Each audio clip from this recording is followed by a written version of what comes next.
Today we're here to kick off the Pluribus Unum Fund. We spent the last 11 months traveling across the South, been to 13 different states, 28 counties, talked to 800 people in an effort to try to find a way for people to see what is dividing us racially and the things that brings us together.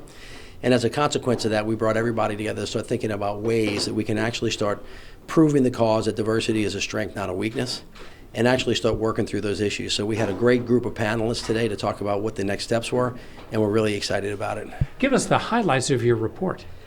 Well, first of all, not surprisingly, talking about race is a very hard thing for everybody in the country, especially in the South.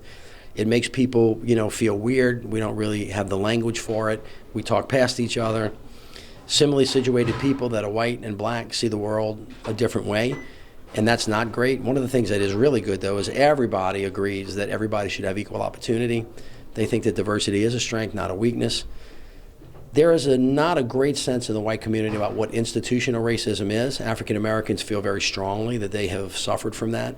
So try to find a way to bridge that racial divide, get you to policy recommendations that really affect everybody equally. And a lot of the solutions are in healthcare, criminal justice reform, infrastructure, and the way that institutions are actually designed, and finally the way people just treat each other.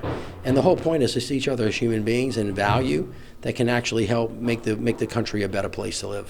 From 13 colonies, we became one nation. A nation of immigrants became one people. But for generations, barriers have been erected and systems have been designed to divide us. Our team traveled across the American South, unearthing the roots of this divide, the ghost of the past, and the human experiences that bind us all.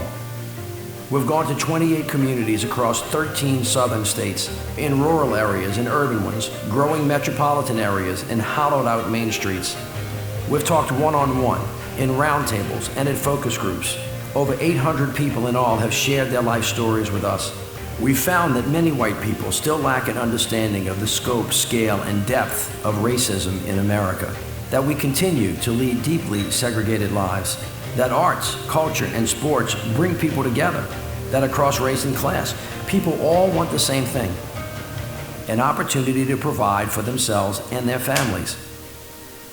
We can imagine a new, inclusive South born by correcting false narratives, championing transformative policy change, and cultivating a new generation of courageous leadership. You see, racism isn't a black or white problem. It affects everything for everyone, which means it's our problem. It was designed this way, so now we have to redesign it together so that we can prove the original American promise, E Pluribus Unum. Out of many, one. Join us.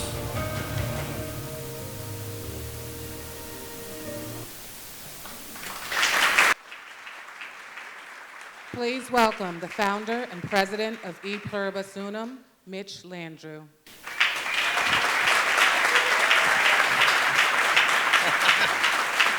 Hey, everybody. Wow, you guys look spectacular. Thank all of you for joining us today. Hey, Michelle. It's important to note that our nation's great many riches are rooted in and harvested from the misery of enslaved people who first arrived in America from Africa 400 years ago. And in our Declaration of Independence, you know it, it says all men are created equal and endowed by their Creator with certain inalienable rights of life, liberty, and the pursuit of happiness. So immediately you must recognize that we were a nation that was born in contradiction. Our beloved United States has been divided from our earliest days, in many times in anger and hate and in fear. Slavery was this nation's original sin. And if we dare to be truthful with ourselves, we have to admit that we have not yet in this country fully reckoned with the issue of race. As a result, generation after generation of black Americans were treated as second-class citizens, subjected to Jim Crow laws and widespread de facto segregation. Today, inequities continue in neighborhoods, housing, schools, healthcare, voting precincts, public transit, banks, at every step of the criminal justice system. We were in many ways divided by design. My father, who is listening, streaming from home, and I love him very much because this work is very much in the spirit of what he's been doing his entire life with Dr. Norman C. Francis, said to me, he goes, you know, I have so many white people that tell me, Moon, that was such a long time ago. We didn't have anything to do with it. And he told me this story the other day. My father is 89 years old. He was born in 1930. He said to me the other day, he said, son, I knew my great-grandmother. He said, I hugged my great-grandmother. She kissed me. She helped raise me. She swatted me on the butt when I got out of the way. He said, that woman was born in 1849. She was 16 years old when President Lincoln was shot. She touched me, and I touched her. That's how close we are to where we were, and it was not that long ago. It is our mission to recognize that if we don't reckon soon with our past, we face a future of uneven fissures and failures, but if we do, we have a future of limitless potential in our country. In the South, given our role in the slave trade, especially here in New Orleans, given the backlash to Reconstruction, given the lasting effects of Jim Crow, given our inability to really release the stranglehold of our past, it seems to me that we here in this room have a special obligation to tackle the issue of race head on as a steps toward bringing people together. And so in my work in Louisiana over the last 30 years, and my family's work before that, and so many others in the community on whose shoulders we stand, we have to ask ourselves how we can do a better job of seeking and finding common ground. How do we confront the issue of race? How do we tell our nation's full and complete and rich and tough and hurtful but beautiful history? How do we lift up the truth as a means to move our country forward? And in bridging the racial divide, trying as we can to find reconciliation. Where there is no justice, there is no peace. By envisioning a new, more inclusive South, how do we help America live up to our founding fathers' aspiration and our promise to each other? How do we help fulfill that commitment that we made? We ask these questions because we obviously believe that it is possible. And that's why we're launching Pluribus Unum. Everybody should visit us at Pluribus Unum, unumfund.org, or dividedbydesign.org. Our mission, our purpose, our focus is to showcase the power of coming together and highlight that out of many, we are one. That is, in fact, what Pluribus Unum means. And if you're wondering, it is one of our nation's mottos that has been with us since the beginning of our time. But it seems to me that we can only fulfill America's promise of justice and opportunity for all if we break down the barriers that, in fact, divide us. And we have to redesign the systems that hold us back, that were designed, actually, to keep us apart. As you may have heard, and we'll hear many more times today for much of the past year, we traveled across 28 different communities in 13 southern states. We spoke to over 800 people from all walks of life to learn firsthand what unites us and why we still remain divided. We completed a survey of 1,800 residents, 600 each white, black, and Latino, across the same 13 southern states earlier this month. And it affirmed what we heard about people's lives and experiences from the personal interviews that we did, some of them lasting more than an hour. While sobering, our travels gave me hope about our work for the country. And despite the major differences in personal experience and perceptions among different racial groups, more people share a common belief that diversity strengthens a community than divides us. Our polling and focus groups showed us that people of all races and backgrounds understand that, quote, in order for America to reach its full potential, all Americans, regardless of race, must have equal rights, the same economic opportunities, and the same access to quality education.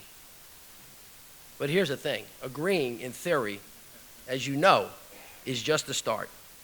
It is clear that we have a lot of work to do. In our report, we highlight some numbers clearly to celebrate, but we also have some numbers that motivate. It is a fact that the South is becoming more diverse by the day. It is a fact that we have major economic hubs that are thriving because of our diversity, not in spite of it. But we know the other side of that coin.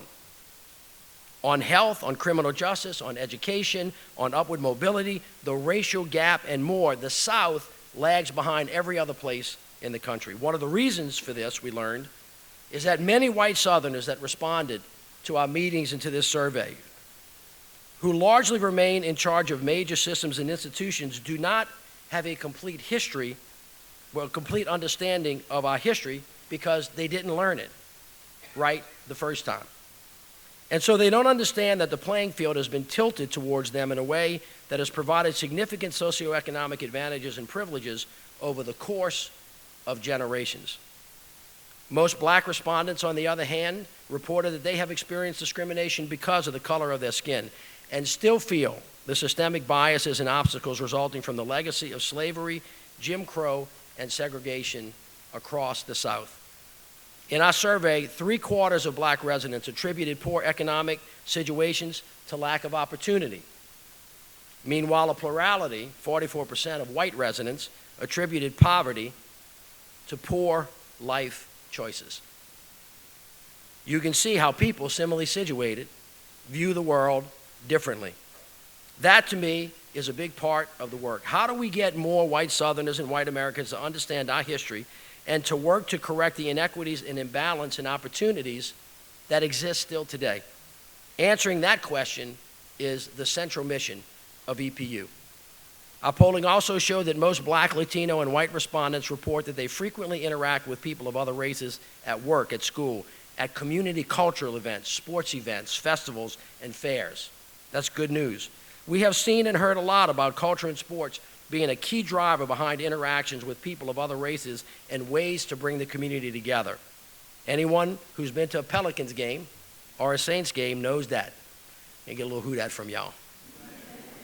Our research suggests that there is a path towards a more prosperous future for all groups across the South, but it is going to require a serious, a sustained effort to expose each group to the lived experiences of people that live in other communities. And through this work, our hopes are that in the national public discourse and conversations in our community, issues of race and class will be discussed in a more thoughtful, empathetic, nuanced, and thoughtful way that do not exacerbate social divides, but rather build common ground. That leaders at all levels will set new, ambitious priorities to enact substantial changes in policy to redesign institutions and support more equitable outcomes.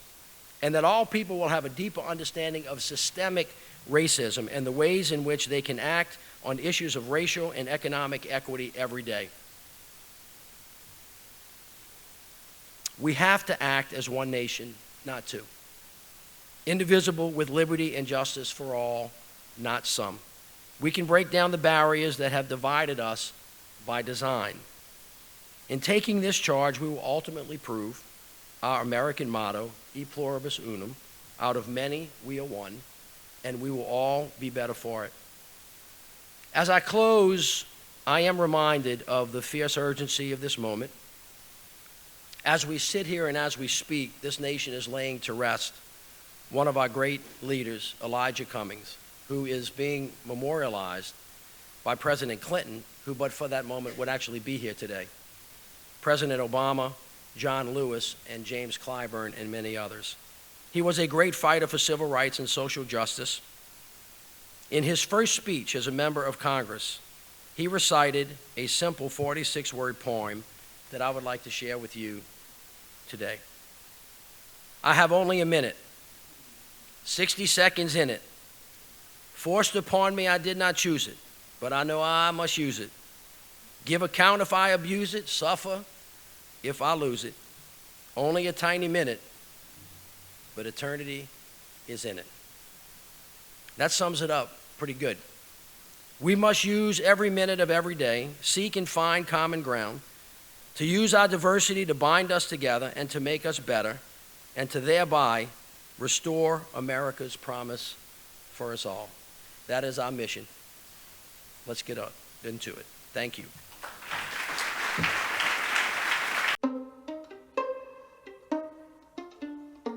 Many white people lack empathy for and an understanding of the scale of racism in America.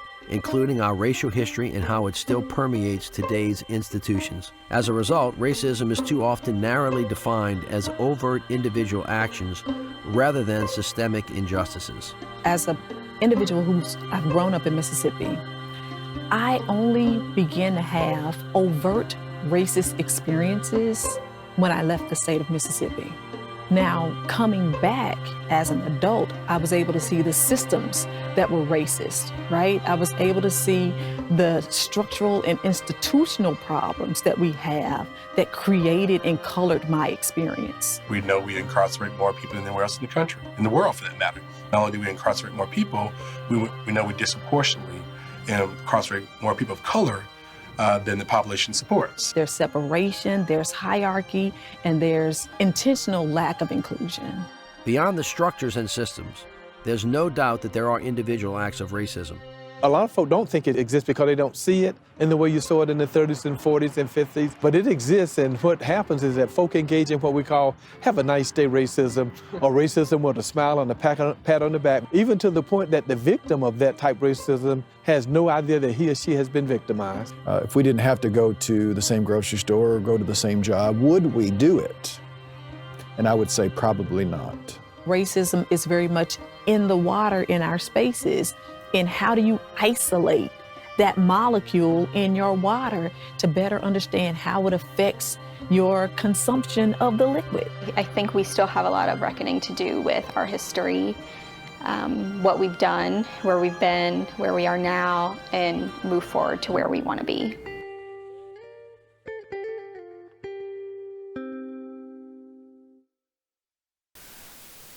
Now welcome the moderator for our first panel, Judy Reese-Morse, joined by panelists Mayor Greg Fischer, Kate Gluckman, and Dr. Tamika Simmons.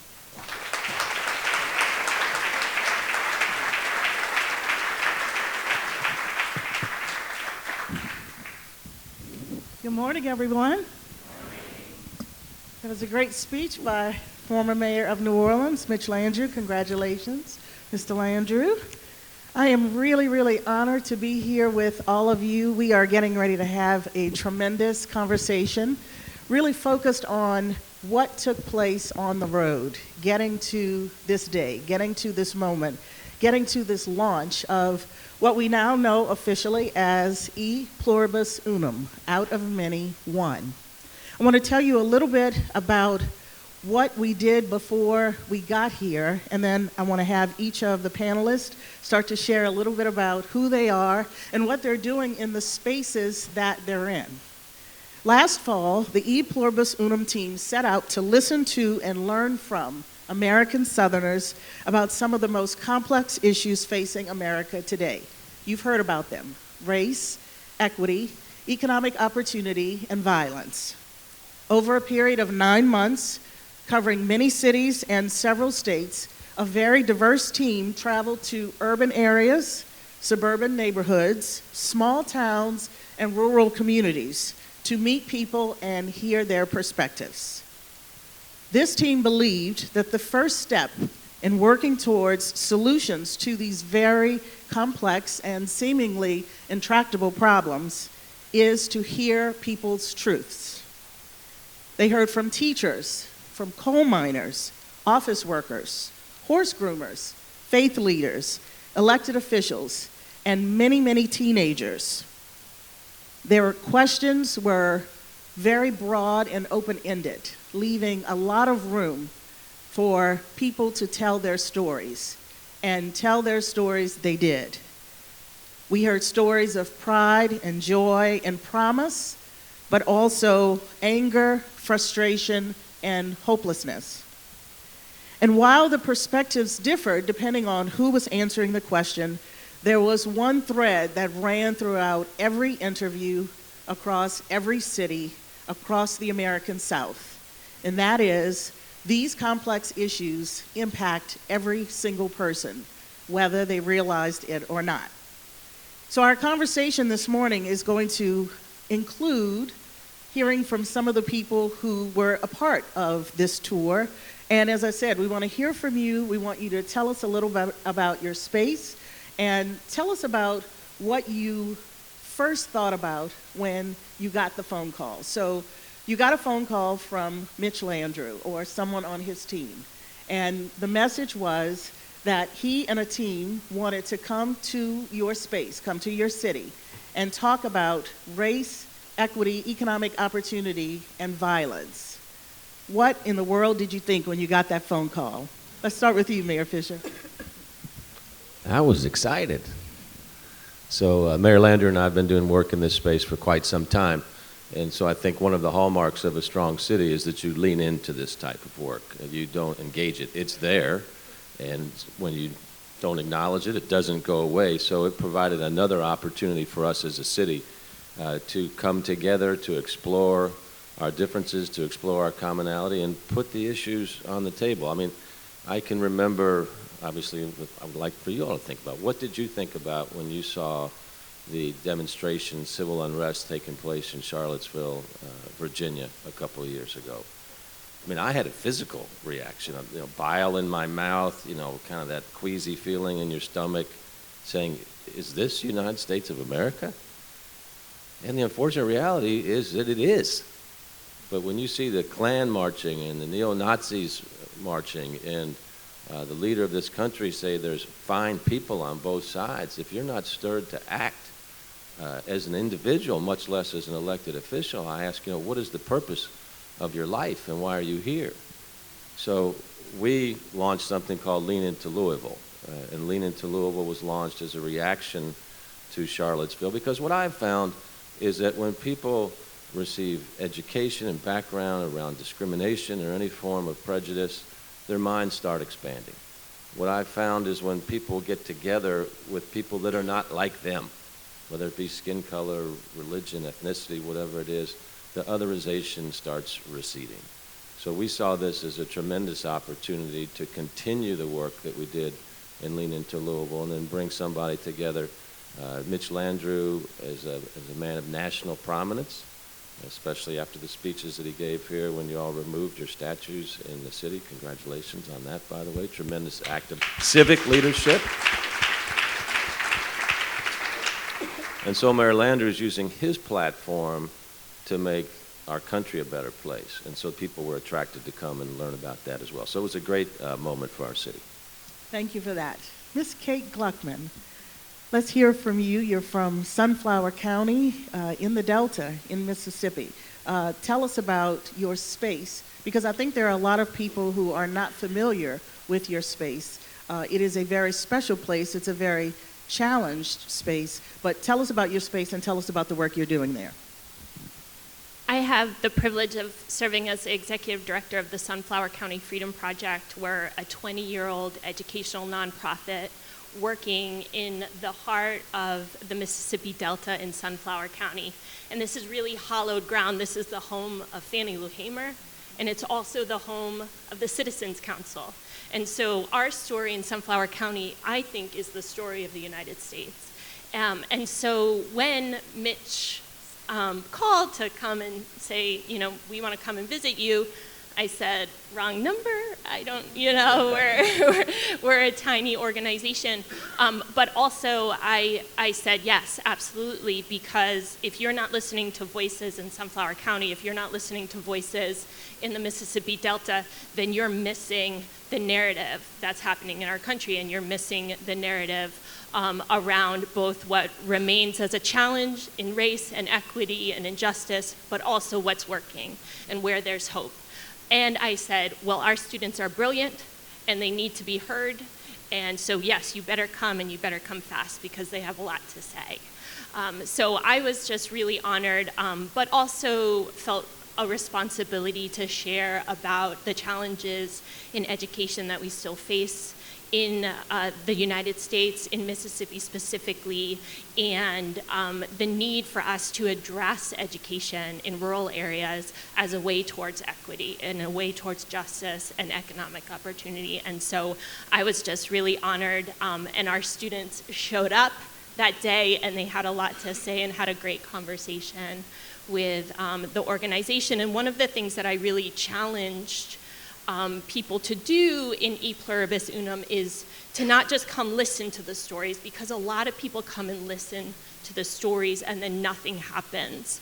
And we have groups that come and this might seem really stark, but I think it's almost like poverty tourism to come to Mississippi and say, look at how bad it is here. And so I'm so excited to be here today to see the action that's going to happen from the listening tour, to be part of the solution, and to promote our students' voices. So thank you. Thank you. I have a lot to come back to you on about what you said.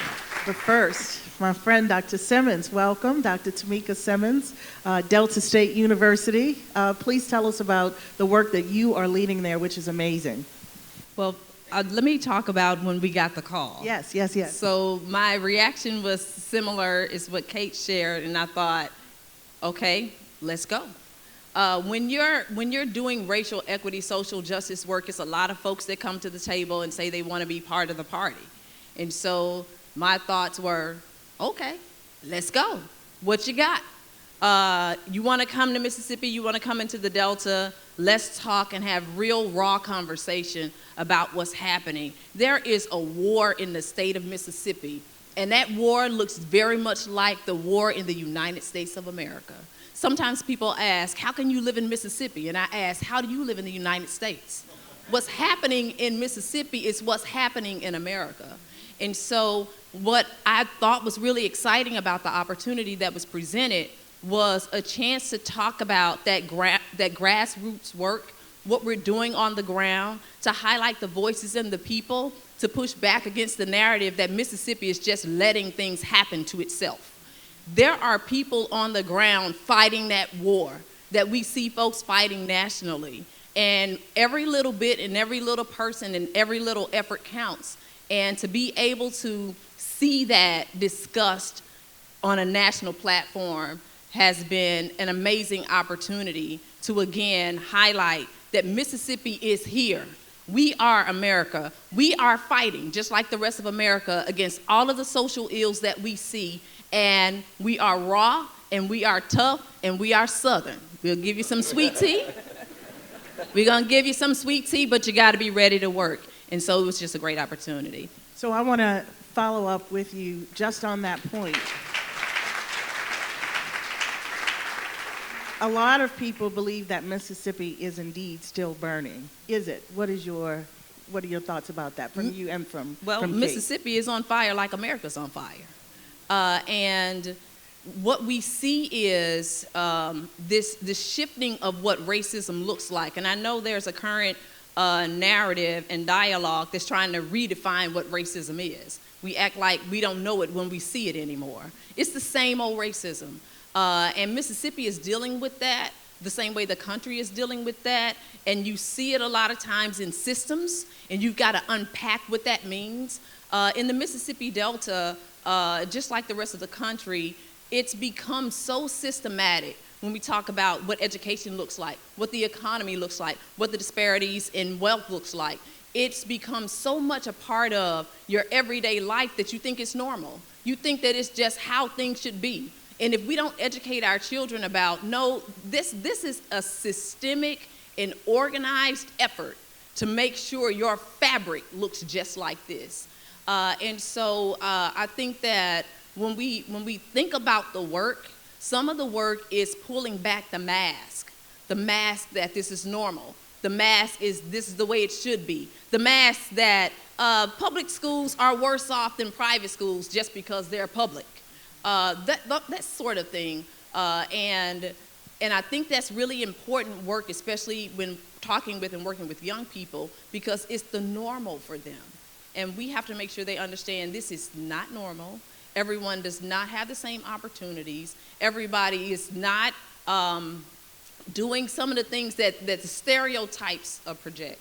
And so I think that it's one day and one moment at a time. And we're in our state, we're just on the ground trying to work toward that new South. Kate, would you talk to us a little bit about what the students that you work with had to say when the Pluribus Unum team came through? Sure. I think our students because of their participation in our program and our emphasis on traveling in and through Mississippi, but also outside of Mississippi, they have context for their lives. They have context for their schools. And so when the Pluribus Unum team came, our students really spoke about the injustice they saw at their schools. They spoke about having 10-year-old textbooks. They spoke about their classrooms leaking. They spoke about having no teachers in the classrooms and how they knew that wasn't what it was in other places just in Mississippi or outside of Mississippi. And they knew too that schools that had a majority of white students didn't have these issues. And so they asked why. They proposed ideas. They are generative, meaning that they have solutions to their own problems, and really they need the support and they need the funding and they need the structure to seek out those solutions themselves. And so, we often say, like, you can't just come with a problem, come with a solution. And our students have them. And I think we're seeing across the country that young people are pushing elected leaders to be held accountable for these systems, just like Dr. Simmons was saying, that have kept them in place, that have kept their communities down. And so our students want that as well, but I think in really rural areas, sometimes it's hard to say, like, well, who is it? Or who can I hold accountable? And so that, I think, is an opportunity that our students saw when the team came to say, we want change and we have some ideas. Thank you for that. So, Mayor Fischer, when the Pluribus Unum team went to Louisville, they joined you with a number of faith leaders. I want to know what your faith leaders had to say and how did they feel about being engaged around these complex issues? Yeah, so one of our city values is compassion. And by compassion, we mean respect for each and every citizen so their full human potential is flourishing. And you also ask, what is the purpose of a city? The purpose of a city is a platform for human potential to flourish. And it's not just a certain group of people, and it's not just white folks, it's not just Muslims, it's not just Hindus, it's everybody. So we have a strong interfaith tradition in Louisville. We're 25 years now into our Festival of Faiths that people come from all over the world. And what that has done is introduce each people to folks that are different like them, like I mentioned before. So the tough thing is when you have a challenge in the community, if it's the first time you're coming together and you don't know each other, that's a problem.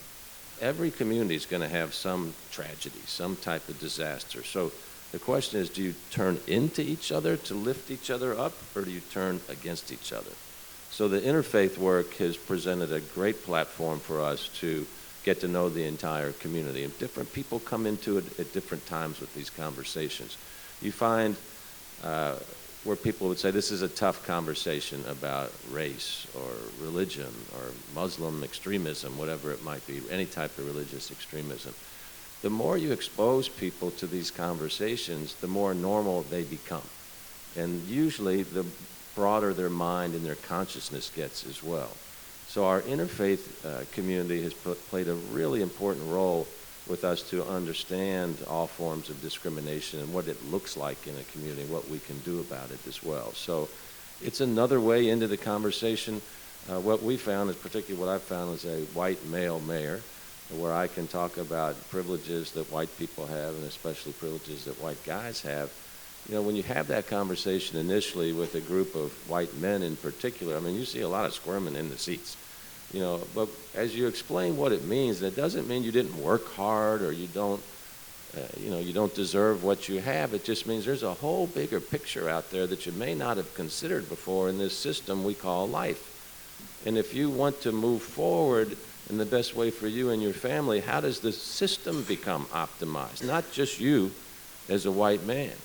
And so you come into this conversation, I've found, either through a moral lens, just saying, it's not right. I mean, this is just something that I feel. So we get a certain amount of people in it that way. But then the next lens is an economic lens. It's like, and Mitch would always used to say this, demographics are destiny. Our country is changing. So if you're a business and you knew that, wouldn't you want to plan for what the future is going to bring? Different workforce, different skills. Who are your customers going to be? Are they going to have the buying ability to buy your stuff? 80% of our economy is a retail economy. So I'm a business guy, let's say, but I may not really get the moral thing, but I get the economic argument. And then the last lens is just a public safety lens. When the disparity of wealth and income gets to a certain point, the folks that don't have it are going to say, enough of this. I deserve to have food on my table. I deserve to have health care, education, housing, whatever it might be. And just I'll close with this story. It was in Germany several years ago. Unfortunately, I had an ugly American on the trip with me, and we were at a company. And he was laughing at the Germans and just said, you guys pay more in taxes than America does. What's wrong with y'all? And he looked at him and he said, Mr. Smith, we learned 300 years ago that when the poor people don't have enough money, they come and take our money. So it's a public safety issue that people deserve the basics to live. And so when you put all that conversation around a religious interfaith context, and they're spreading that word to their flock, it helps to normalize the work that we need to do. I'm very interested in knowing about conversations, Mayor, that you may have with other mayors, whether they're other mayors in Kentucky. You have a very diverse state that deals with different issues, but also mayors just across the country. What are the kinds of conversations that you're having with them about these issues? We know how critical mayors are in any city. Their leadership is very important, and their lack of leadership around these issues can really determine a city's future as well. So can you share with us about some of the conversations that you're having with other mayors? Yeah, so we look for mayors that prioritize this kind of work, right? I said earlier, a city's a platform for human potential to flourish. All citizens. And are you going to address these issues head on, or are you just going to not have that as a priority? It's people get uncomfortable with these conversations. Well, that's fine. That's why we need to have them now, especially in the context of what the country is going through right now. So some mayors take this work on, some do not. You focus in urban areas, in particular metropolitan areas, on what's the effect of this on our young men and boys of color. That is the demographic in our society that is most challenged by so many issues, including institutionalized racism. So that's kind of an urban metropolitan conversation. And then when you go out into the rural areas of our country, I mean, this is really one of the biggest challenges we have, right? The rural-urban divide, the otherization that comes with that, the media's portrayal as our rural areas as, you know, kind of backwards. And so this is political walls that we're dealing with right now. So when I talk in particular with mayors and county judges from, let's say, Appalachia and eastern Kentucky, these folks have gone through a tremendous hemorrhaging of their communities. They happen to be usually 95% white or so. But when America loved the cheap coal that they were producing, we loved Appalachia. But as soon as we had another energy source, these communities were dropped like a hot potato. And the opioid crisis moves in. So if you tell a white guy, 50 years old in Appalachia, who's laid off a coal worker, he's got black lung, he's lost a child to an overdose, his other kids are addicted right now, and you tell him he's got white privilege, you know, he looks at you like you got three eyes. So we have got to understand that there's all kinds of challenges that we're dealing with here. And when you take a look at the similar challenges, let's say, of poor rural America and the urban areas of America, they're not very dissimilar.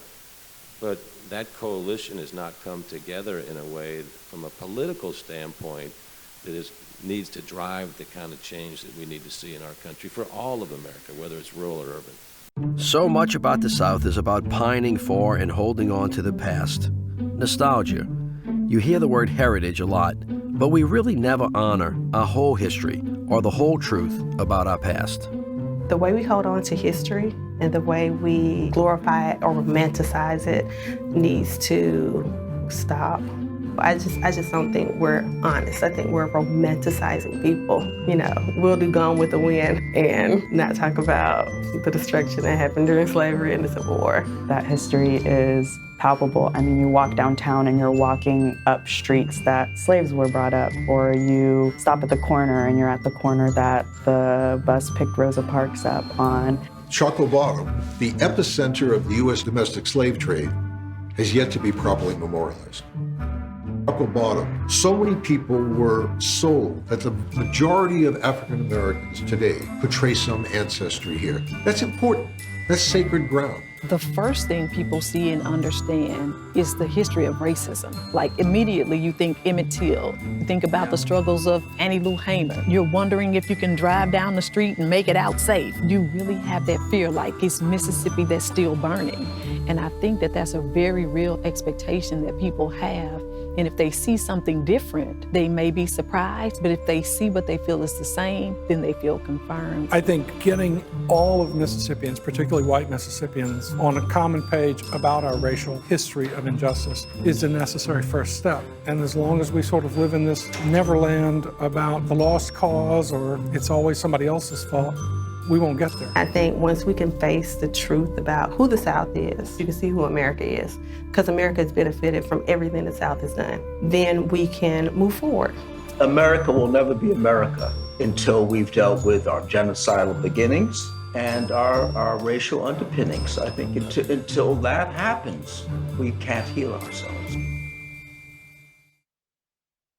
Now we're pivoting to talk about the work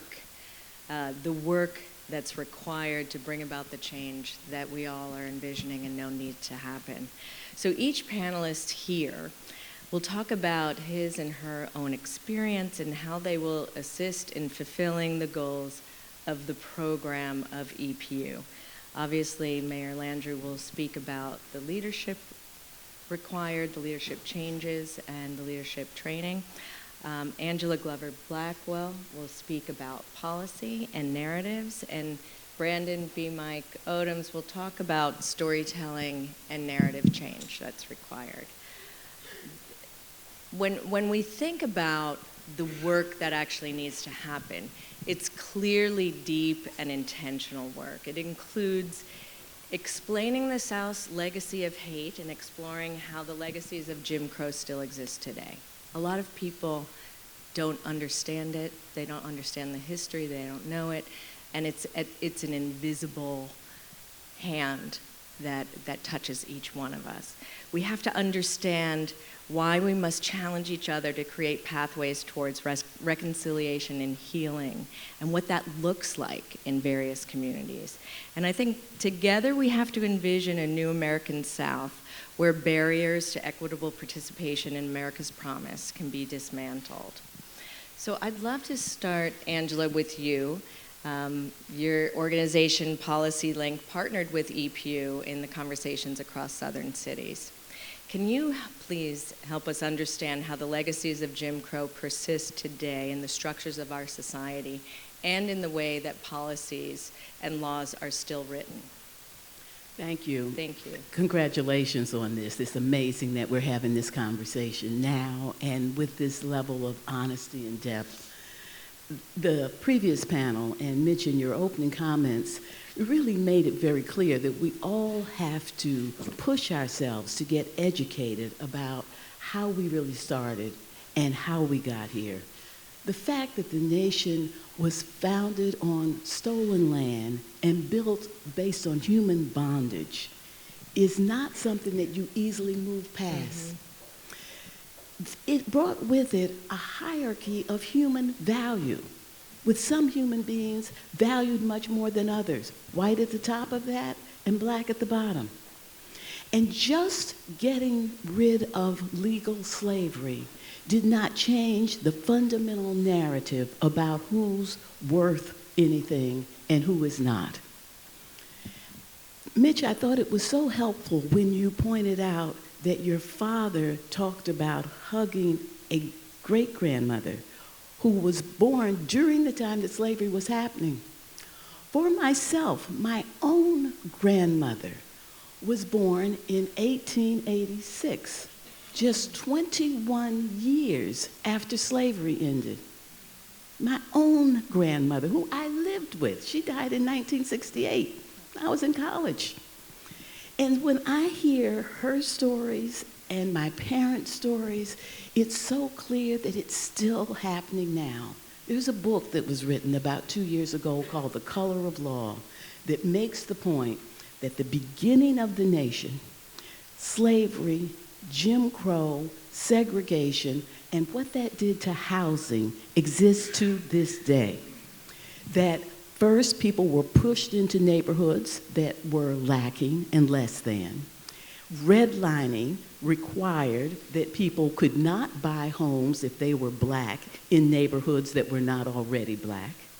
And if they bought homes, they could not get loans in those neighborhoods. So they bought houses that were cheap, and they did not have 30-year mortgages.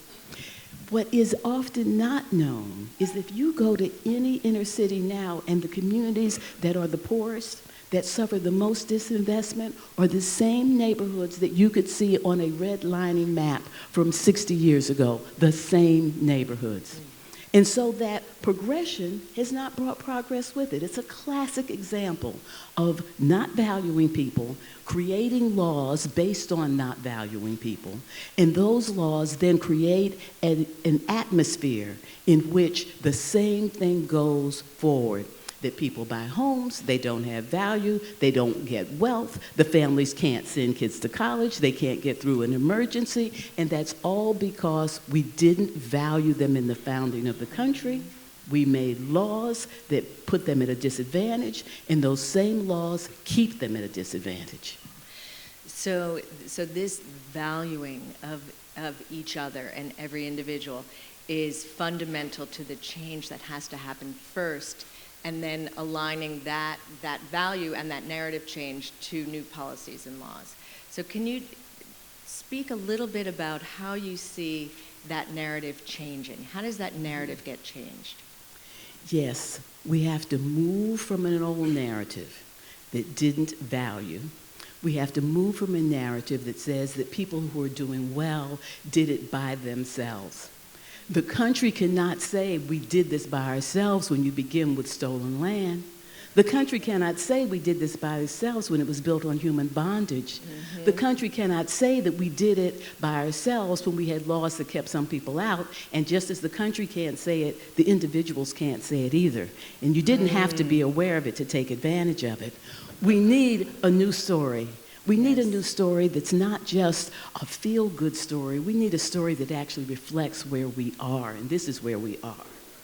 That we need to stop being nostalgic for a time that never was. Because when we think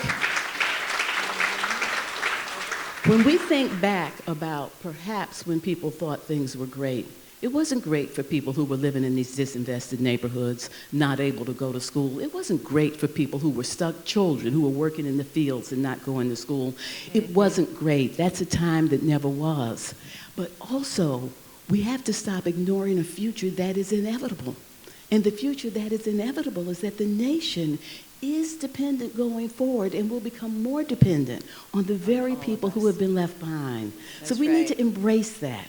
That whether we like it or not, the nation is dependent on the people who have been left behind. So it's in everybody's interest to make sure that they're not left behind. We need a narrative that lifts that up. But then we need to add something else to the narrative. And the Mayor Fischer talked about this. The other thing is, while of course we have a moral imperative to make sure we don't leave people behind, we have an economic, a democratic, and a national imperative as well. Because the nation is dependent on those who are being left behind to have the skills and the entrepreneurial opportunities and the leadership qualities that we want reflected in the nation and the spirit of participating in democracy. If all of that doesn't come, the nation will not thrive. And the only way to get there is through policy change. Yes. And thank you. Beautiful. Mitch, as you listen to Angela speaking, and you reflect on the conversations Can that, she keep that you talking? took part of. I know. Sorry. I'm just. Yeah, I know. It's so enjoyable. but bring other cities into this conversation. So all of the conversations that you took part of across the South, do you have an indication that that narrative is starting to shift? What are some of the bright spots that that really gave you some optimism and encouragement? Well, first of all, I'm really overwhelmed with all of you in this conversation today, and just a couple things that I want to approach. One, the idea that Angela just put in our mind, which is we never valued people. And then systemic racism and institutions. So if the only value that a black man had to a white man 200 years ago was that you could till my soil, pick my cotton, and then produce a value for me, and that's all I could get from you, that's interesting. And you say to them, well, if that's the only value that a human being has, then the only system that can make that happen is slavery. If you change the value proposition, that individual is equal to you. Not only, as Mayor Fischer said, in the three different lenses, is it just and is there a right? But if in fact there was another way to do it and create systems that everybody does better, would you be interested in like how much we lose by not having the benefit of people's intellectual capital, human potential, raw material? How many incredible B. Mike Odoms are there in the world? A huge number. When you talked about the kids at the Sunflower, in Sunflower County, every one of those children, if given an opportunity, could potentially change the world in a dramatic way. It's all really about seeing people's value. And a couple of things need to happen in order for that to change. Some of it's happening already. Mm-hmm. One of them is narrative change. Essentially what that means is we got to tell the whole truth. We have to see people. We have to know everything. We have to tell the stories that were. And as Mayor Fischer said today, and Mayor Nutter knows this, when you expose people to those truths, it's really hard for them to walk away from the beauty of another human being in front of them that's a person of grace and dignity and great value. And so yes, as that work starts to happen, you start thinking about narrative change. Michelle Ebanks is sitting in the front row. Michelle Ebanks is the CEO of Essence. And if you looked at TV 30 years ago, the only thing that you saw about an African-American woman on TV is that she was a domestic, or you saw Gone with the Wind. Well, Essence has a huge platform where, I don't know, 300,000, 400,000 people around the country see and or come, and it's the largest gathering of African-American business leaders, artists, entertainers, and the world sees that. Yeah. That is like specific narrative change so people can see a different thing that has been projected by the media. How you tell stories. The NBA is here. People, one of the things we found across, that gave us great hope is where there was common ground. Everywhere that we went, people were like, sports brings us together. So in my opening speech, I said, have you ever been to a Pelicans game or a Saints game? That's a real thing. And if you use that to start changing the narrative about who people are and the fact that they can get along together and work together and they have great value, then it goes into the policy area.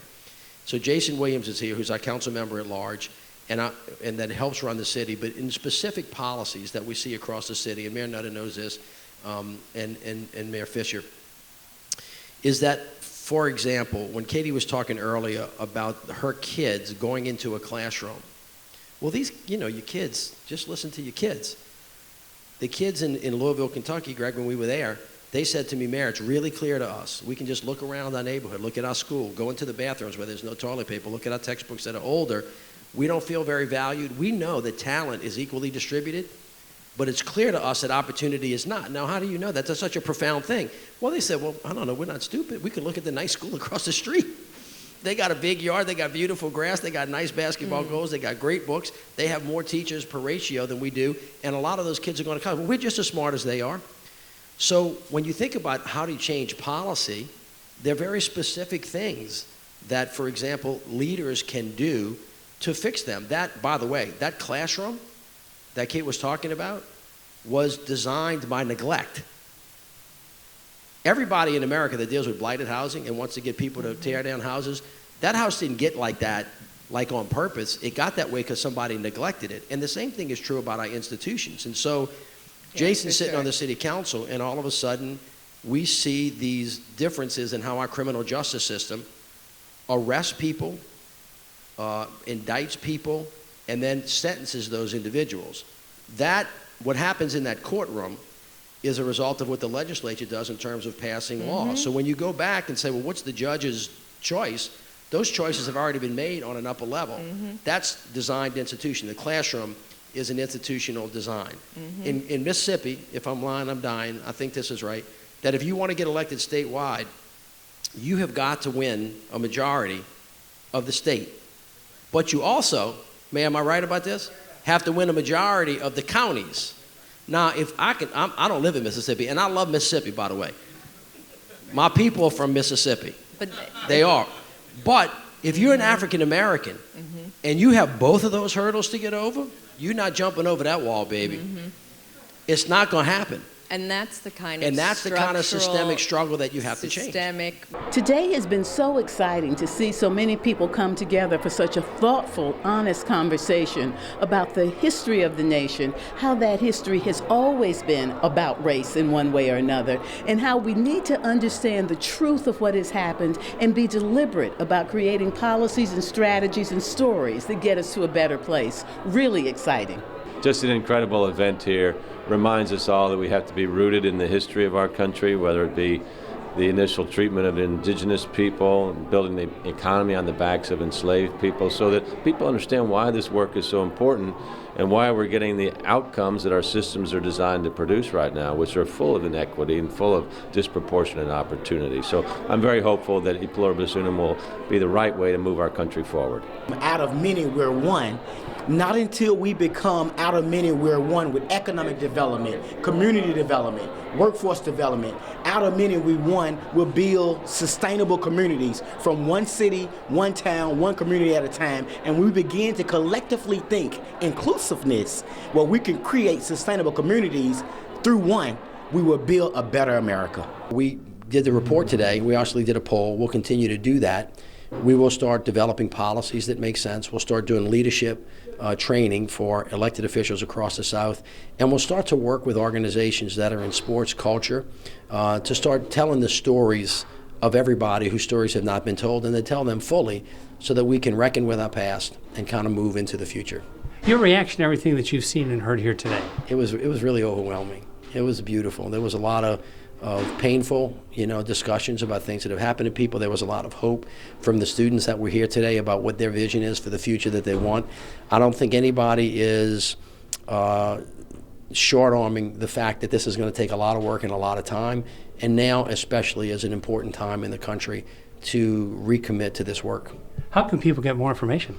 They can go to dividedbydesign.org and they can see the website. It's got interactive work on it to all the communities that we have been to, or to unumfund.org. Either one of those will give you a portfolio. In the meantime, what you can do is start to think about in your communities how you find common ground with people that don't look like you or may not be from your neighborhood, and understand that diversity is this country's strength. Our national motto is E Pluribus Unum, out of many we are one. I think New Orleans really represents that beautifully for the country. But, although we've made a lot of progress, we have a long way to go, and today we took another small step towards that.